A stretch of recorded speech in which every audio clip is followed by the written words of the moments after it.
সুপ্রিয় শিক্ষার্থীরা, তোমাদের সবাইকে টপিক 4-এ তোমাদের সবাইকে স্বাগতম। আমরা টোটাল টপিক পড়ব 9টা এবং 9টার মধ্যে তোমরা 10টা এমসিকিউ, 8 থেকে 10টা এমসিকিউ তোমরা ক্যালকুলেটরের মাধ্যমে আসন্ন এসএসসি 26 ব্যাচে পরীক্ষার্থীরা তোমরা সলভ করতে পারবা। তো চলো শুরু করা যাক। আমাদের এবার টপিক 4-এর যে এমসিকিউ, যে F of x equal to এইটা, তুমি খেয়াল করে দেখো ফাংশনটা কিন্তু এক্সের, লাইনটা তৈরি কার বলতো? এক্স দিয়ে তৈরি। যে এফ অফ এক্স বলেছে অর্থাৎ এটা হলো এক্সের line. F of x equal to x square, এটা কিন্তু চেয়েছে কার মান? এক্সের মান চাই নাই। আগের অঙ্কটাতে কিন্তু আমার এক্সের মানই চাচ্ছিল, এক্স দিয়ে তৈরি, বলছিল এক্সের কোন মানের জন্য, এ দিয়ে তৈরি, বলছিল এ এর কোন মানের জন্য, কিন্তু এটাতে প্রবলেম হয়ে গেছে। দেখো টপিক 4, এই কারণে এটাকে আমরা টপিক 4 বানিয়েছি। F of x equal to x square minus 4x plus A. F of x লিখেছে অর্থাৎ এক্সের লাইন, কিন্তু এক্স চাচ্ছে না, চাচ্ছে এ এর কোন মানের জন্য, এটা ইকুয়াল টু 0 হবে। তার মানে ফাংশন হলো আমার এক্সের, কিন্তু আমার উত্তরে চাচ্ছে অন্য কোনো অক্ষর। এই ধরনের যদি প্রবলেম দেয় তাহলে কি করবা? মাথায় সেভ করো, ফাংশন হলো আমার যে অক্ষরের, আমার প্রশ্ন করছে ওই অক্ষরকে নিয়ে নয়, অন্য একটা অক্ষরকে নিয়ে। যেমন এই ফাংশনটা হলো এক্সের ফাংশন, কিন্তু আমার প্রশ্ন করছে এ এর কোন মানের জন্য, আমার এ চাচ্ছে, অন্য একটা অক্ষর চাচ্ছে। এই ক্ষেত্রে তোমার প্রবলেম সমাধান করার নিয়ম হলো প্রথমেই তুমি এটার গাণিতিক কাঠামো লিখে ফেলবা। গাণিতিক কাঠামো কাকে বলে? যার ফাংশন তার জায়গায় ফাঁকা ঘর দেবো। এটা কার ফাংশন বলো তো? ব্র্যাকেটের মধ্যে এক্স আছে, তাহলে এক্সের জায়গায় ফাঁকা ঘর দেবো। যেখানে যেখানে এক্স আছে, এক্সের জায়গায় ফাঁকা ঘর, উপর স্কোয়ার, তারপরে -4, আবার এক্সের জায়গায় ফাঁকা ঘর, আর প্লাস এ তো থেকে গেল, প্লাস এ থেকে গেল। আর ইকুয়াল টু কত ধরতে বলেছে? ইকুয়াল টু ধরতে বলেছে 8। এটা ইকুয়াল টু কত ধরতে বলেছে? গাণিতিক কাঠামোর মান, এই যে বলো, এটা ইকুয়াল টু কত ধরতে বলেছে? 8। তাই ইকুয়াল টু 8 দিলাম। আর ফাঁকা ঘরে কে বসবে? ওরা বলে দিয়েছে ফাঁকা ঘরে বসবে কে বলো তো? -1। তাহলে এই -1 দিলাম, এই -1 দিলাম। এইটুক আমরা আশা করি তুমি খাতার মধ্যে লিখতে পারবা ছোট্ট করে যখনই দিবে। আবারও বলছে, যখন তোমাকে এক্সের ফাংশন একটা অক্ষরের ফাংশন, কিন্তু ওই অক্ষর নিয়ে তোমাকে এমসিকিউ দেয় না, অন্য কোনো একটা অক্ষরের মান চেয়েছে, তো ওই ধরনের প্রবলেমে প্রথমেই তোমাকে এটার আগে গাণিতিক কাঠামো লিখে দিতে হবে। গাণিতিক কাঠামো লেখার পরে আমরা কি করব? যার মান এই যে 8 আমরা দিয়ে ফেললাম। আর ফাঁকা ঘরে কি দিব? গাণিতিক কাঠামোর ফাঁকা ঘরে অক্ষরের জায়গায় ফাঁকা ঘর, উপর স্কোয়ার, -4, অক্ষরের জায়গায় ফাঁকা ঘর, প্লাস এ থাকলো।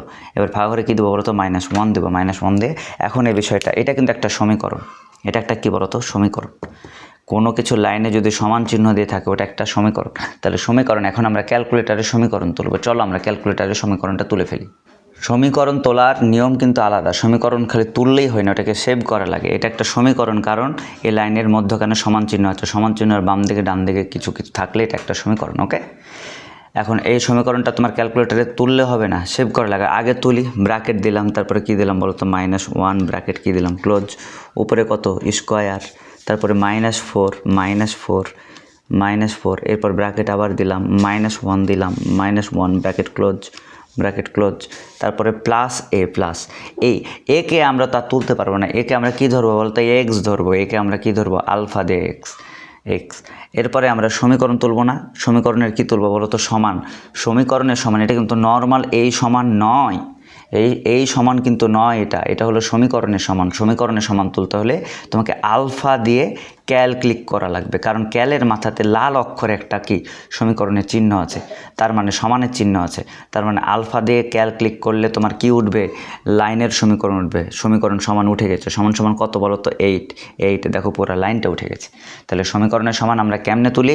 নট এই সমান দেব, আলফা দিয়ে ক্যাল দেব। আলফা দিয়ে ক্যাল দিলে আমার সমীকরণের সমান উঠে যাবে এটা। ওকে, তো সমীকরণের সমান উঠে গেল, টোটালটা উঠে গেছে। এখন এটা আমার কি করা লাগবে? সলভ করা লাগবে, তাই তো? এখন আমি তো সলভ করতে জানি না। এমন ঘটনা হলো সমীকরণ তোলার পর ওটা সেভ করা লাগবে। এখন সমীকরণের এই অক্ষরের মান দিয়েছি, এর জায়গায় এক্সের মান কত? তুমি কি অরিজিনাল মান জানো? তুমি জানো না। এক্সের অরিজিনাল মান কত তুমি জানো না। যেহেতু তুমি জানো না, তা সরাসরি ক্যাল ক্লিক করতে পারবা না, কারণ সরাসরি ক্যাল ক্লিক করলে এটা মানে বোঝায় তার অরিজিনাল মান। যেহেতু জানি না, আমি অনুমান করে একটা মান নেব। অনুমান মান মানে শিফট দিয়ে ক্যাল দিব। এই শিফট দিয়ে ক্যাল মানে এক্সের অনুমান নির্ভর মান বোঝায়। তাহলে অনুমান করে একটা মান দেবো, শিফট ক্যাল দিলে অনুমান নির্ভর মান নিচে কি আসছে দেখার দরকার নেই। এবং অনুমান নির্ভর মানটা কত দেবো? আজীবন 1 দেবো। আজীবন অনুমান করবো, সব প্রত্যেকটা অঙ্কে আজীবন 1 দিয়ে দেবো। 1 দিয়ে কী দেবো বলো তো? সমান দিলাম, মানে দিয়ে দিয়েছি অনুমান নির্ভর মান। দেখি এরপরে দেখো, এই যে দেখো অনুমান নির্ভর মান যখন তুমি দিবা, তুমি নিচে দেখবে left minus right, L minus আর এর মান 0। এল মাইনাস আর এর মান যদি 0 দেখায়, এল মাইনাস আর এর মান যদি 0 দেখায়, তার মানে বুঝতে হবে তোমার অনুমানটা ঠিক আছে। তোমার অনুমানটা কি আছে বলো তো? ঠিক আছে। দেখো এল মাইনাস আর এর মান 0 দেখাচ্ছে, তার মানে আমি যে অনুমান করেছিলাম 1, মানে আমি আন্দাজে অনুমান করেছি, আমার অনুমানটা ঠিক আছে। দেখো যাই হোক, এল মাইনাস আর এ 0 দেখাচ্ছে, মানে অনুমান আমার ঠিক আছে। ওই অনুমানের ভিত্তিতে ওরা একটা ক্যালকুলেট করে দেখাচ্ছে।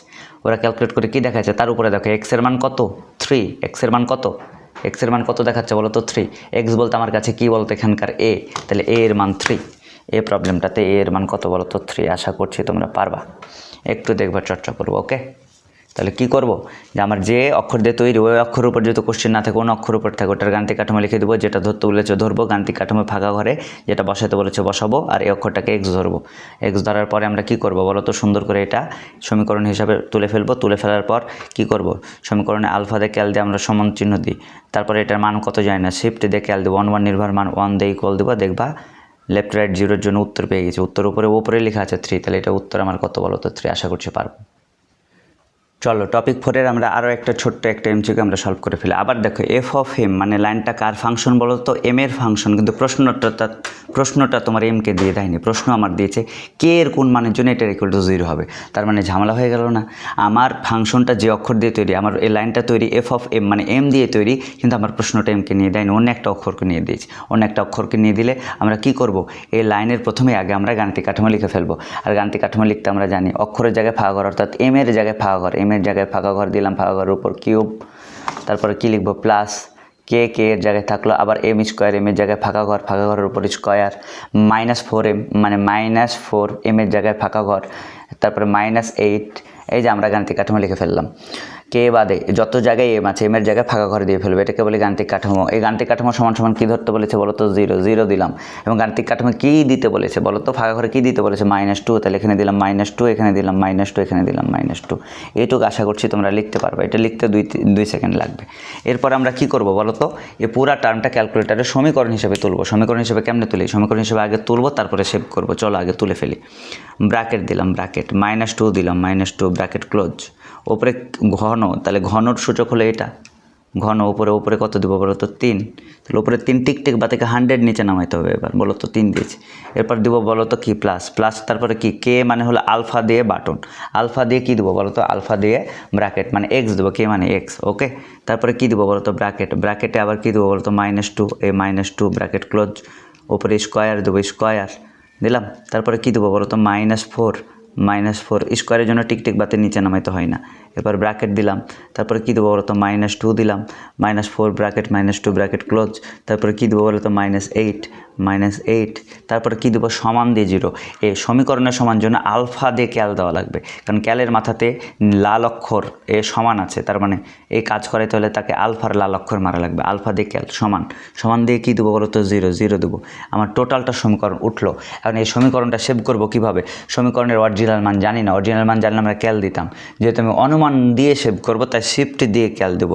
শিফট দিয়ে ক্যাল মানে আমি অনুমান করছি, অনুমান দিয়ে সেভ করবো। অনুমানটা কত করবো, আজীবন 1 ধরলাম, তাদের মান 1 দিয়ে সমান মারো। সমান মেরে দেখবা, এই যে দেখো তুমি যদি সমান মারো দেখবা লেফট রাইট জিরো মানে আমার অনুমান ওকে আছে। এই ওকের জন্য ক্যালকুলেটর কাজ করেছে। এক্সের মান কত দেখাচ্ছে 2, তার মানে এখানে এক্স বলতে কাকে ধরেছিলাম বলো তো কে, তাহলে এখানে কে এর মান এমসিকিউ উত্তর হলো 2। আশা করছি তোমরা বুঝতে পারছো। ওকে, এরকম আরও প্রবলেম আছে, প্রবলেমগুলো তোমরা সলভ। এইখানে টপিক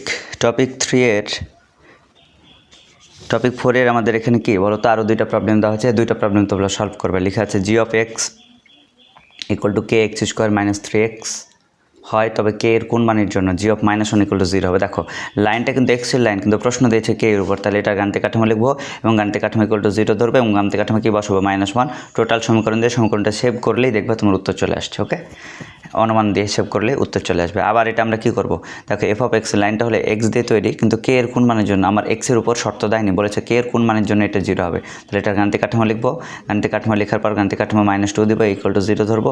টোটালটা ক্যালকুলেটারে তুলে শিফট ক্যাল দিয়ে কী করবো বলো তো, অনুমান নির্ভর একটা মান 1 দিয়ে সেভ করব। সেভ করতে গিয়ে দেখবে লেফট রাইট জিরোর জন্য একটা উত্তর চলে আসছে, যেটা আসছে 3/2, ওটাই উত্তর। এটা 3/2, এটা -3। আশা করছি তোমরা পারবা। তোমরা একটু কমেন্ট করে জানাও পারছো কিনা।